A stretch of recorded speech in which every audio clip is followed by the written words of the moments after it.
So in this video we're going to go over how to calculate the slope of a line and kind of discuss what the slope of a line is or represents. So this is a definition I'm sure that you've seen before for the slope of a line. It says, hey, if you have a linear function or even just a line, it doesn't have to be a function necessarily, and it passes through 2 points in the plane, and we label the points x1, y1, x2, y2. It doesn't really matter if you have 2 points in the plane. It doesn't really matter which one you decide to label x1, y1. It doesn't change our calculations any. But the slope of the line is just really defined to be the ratio of the change in height to the change in width. So if I have 2 points in the plane, let's say this is point x1, y1, and this is point x2, y2.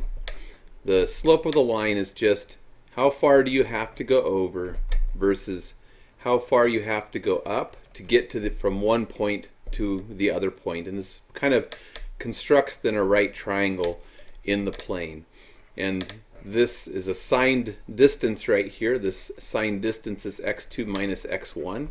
And the convention is to call this distance delta x. So we would say delta x, or another way to say it, something that's a synonym, is change in x, or we can even call this run. As we move from left to right, how far did we run before we had to go up? So these are all words that are used synonymously in this context. And then this signed height right here you get by taking y2 minus y1. It gives you a height, a signed height for this right triangle, y2 minus y1, which we also call delta y. Or if we say delta y in words, this is delta y. We could also say change in y is another way to say delta y, change in y, delta y, y2 minus y1. This is a rise because it's a vertical change, so they'll call this rise. So when we calculate slope, that's all we do. And this slope m is the same slope that we see when we looked at the slope-intercept form of a line. So we said that a line is in slope-intercept form if it can be written as mx plus b. So this m, we're really identifying how to calculate the m in the slope-intercept form of the line. And we want to recognize then that all the slope m is a ratio of change in height to change in width. It's a ratio. It's a way of measuring the steepness of the line. It's a measure of how steep the line is. So you take delta y divided by delta x, and I wrote delta x instead. You take delta y divided by delta x. We want to recognize this is just the ratio of signed height, because delta y is a change in height, to signed width. Got to spell it right. Signed because it could be negative. Signed width. Depending on whether y2 is greater than y1, when you take the distance y2 minus y1, you may get a negative number. You may get a signed height. So usually you're going to see this written as delta y over delta x, or you're going to see it written as rise over run. In formula form, it's y2 minus y1 over x2 minus x1. Really, you don't need, this isn't something you really need to memorize as much as you just need to understand that you measure slope of a line by taking the change in the height versus the change in the width. And it's a signed height versus a signed width of a right triangle that the 2 points establish in the plane. So when we calculate slope, we just want to recognize that it's this change in height. Well, how did the height change? Well, we wound up at the 0.34. 4 is the height number because it's relative to the y-axis. And down here, this 1 right here is a height number. So we're really after this change in height that occurred as we move from point to point. And that change in height is going to be 4 minus 1. And then it's the ratio of change in height, delta y to delta x. This is our delta y. And as we move from left to right on the x-axis, we went from a 1 over to a 3 along the x-axis. So what's this change in width? Well, that change in width is 3 minus 1. So this is something, again, I don't think a person needs a formula for it. There's the slope of that line. You could do a formula. You could sit here and say, hey, I'm going to let x1, I'm going to let x2, y2 be the point 3, 4. I'm going to let x1, y1 be the other point, which is the point 1, 1. And then I'm going to calculate the slope m equals y2 minus y1 over x2 minus x1 equals, and then plug the points in. Oh, hey, y2 is a 4 minus y1 is a 1 over x2 minus x1. x2 is a 3, x1 is a 1 equals 3 over 3 minus 1 is 2. And it wouldn't have mattered how we labeled these, so I could just as easily have said that x2, y2 is the point 1, 1. And I could have said x1, y1 is the point 3, 4. So how we labeled these won't matter. So we would get, hey, m equals, it's going to be y2 minus y1 over x2 minus x1. So all we're doing then is changing the order of the subtraction. Here y2 would be equal to 1, so we would get 1 minus y1 is equal to 4. So instead of 4 minus 1, we have 1 minus 4, but the order of subtraction down here is also reversed. We get x2 is 1 minus x1 is 3. So we wind up getting negative 3 over negative 2, which still simplifies to positive 3 halves. Again, I don't think you need to memorize a formula as much as you need to identify you're after the change in y. How are things changing in the vertical direction versus how are they changing in the horizontal direction? And am I going up or am I going down as that change occurs? So notice this line right here is going upwards as we move from left to right relative to the x-axis, and we wound up getting a positive slope, and that's always going to be the case. If we're moving up, then we're going to have a positive slope indicating that we're gaining elevation, so to speak. So here I have another line. This one is going downhill. So if I'm a human walking on this hill moving down, I'm going to be losing elevation as I move from left to right relative to the x-axis. So I expect to get a negative slope indicating a downhill movement. And again, I could do this without a formula. I could say, hey, the slope is going to equal, it needs to be the change in height, and the height numbers are 4 and 2. But I know that I'm moving down hill, so my change in height is going to be 2 minus 4. I wind up at 2 and I started at 4, so 2 minus 4 is my change in height. Over, what's my change in width? Well, I started at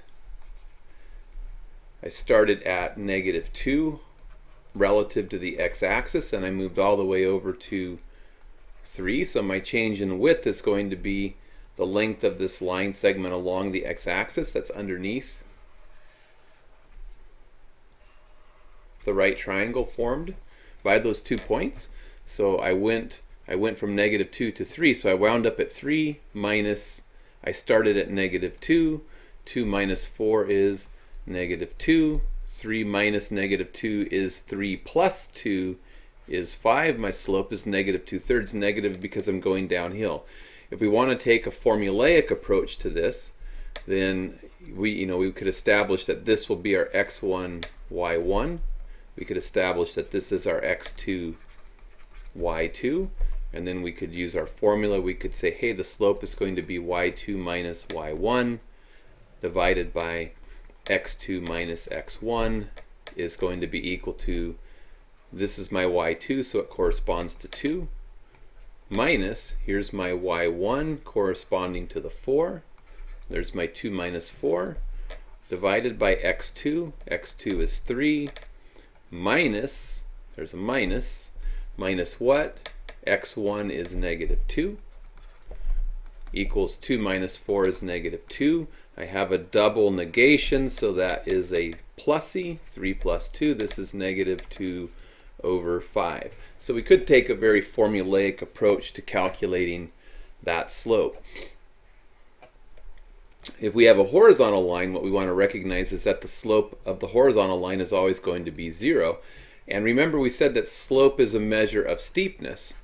And a horizontal line is flat like a table, so it has 0 steepness to it. So if we calculate the slope, we know it's going to be equal to the change in y divided by the change in x equals, well, the change in y is going to be, we ended at a height of 4 and we started at a height of 4, so it's going to be 4 minus 4 over, what's our delta x? Our delta x is going to be where we ended up, which was at 3, to get the change. Where did I end up? Minus, where did I start? I started at negative 2. And this is going to equal 4 minus 4 is 0 over 5 equals 0 divided by 5 is 0. The horizontal line has a slope of 0, indicating it has no steepness. It's flat. You put a ball on it, it's not going to roll. Again, you could take a formulaic approach. You could assign each of these points to be your x1, y1, x2, y2, and then plug things into a formula. The problem with formulas is people tend to forget them. We just want to think about it as a change in rise, and we can see there's no change in height. There's no change in height because it's horizontal. And then what's that change in distance? How far do we move? How far do we move to the right as we move from one point to another? Well, the distance between them is 1, 2, 3, 4, 5 units. That's that change in x. If we have a vertical line, the slope of a vertical line is going to turn out to be undefined because we wind up with a division by 0. So if we're calculating the slope on a vertical line, we get the slope is the change in y over the change in x equals, well, let's look at this. My change in y between those 2 points, I ended up at a height number of 4 and I started at a height number of 2. So the change in y is the 4 minus the 2, where I ended up, minus where I started, divided by delta x is the change in x, so it's where I ended up, which was at x equal to 3, minus where did I start? Well, I started at x equal to 3. So you wind up with 4 minus 2 is 2, divided by 3 minus 3 is 0, and division by 0 is undefined. You can't define division by 0 in the context of this particular course, and so what we wind up with is an undefined slope. There's a sense in which, so I'm feeling naughty because I feel like I should say, ooh, I'm going to mark myself down, I have a division by 0.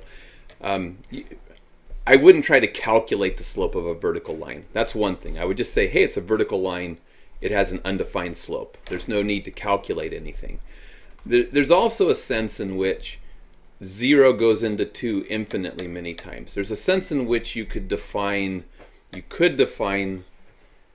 divided by 0 to be infinity.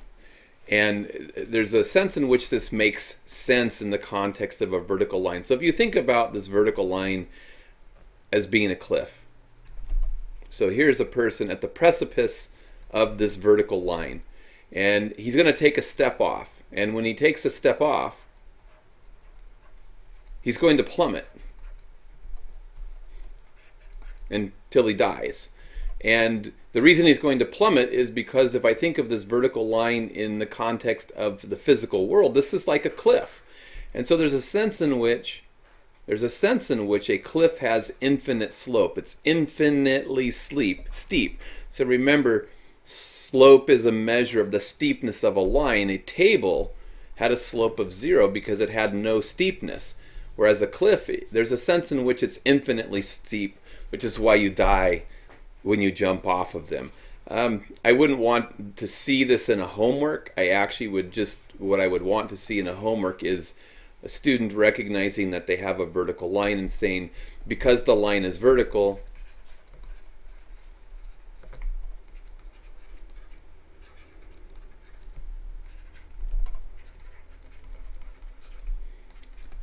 its slope is undefined. But I'd also like in your head the idea that there's a sense in which this has infinite slope.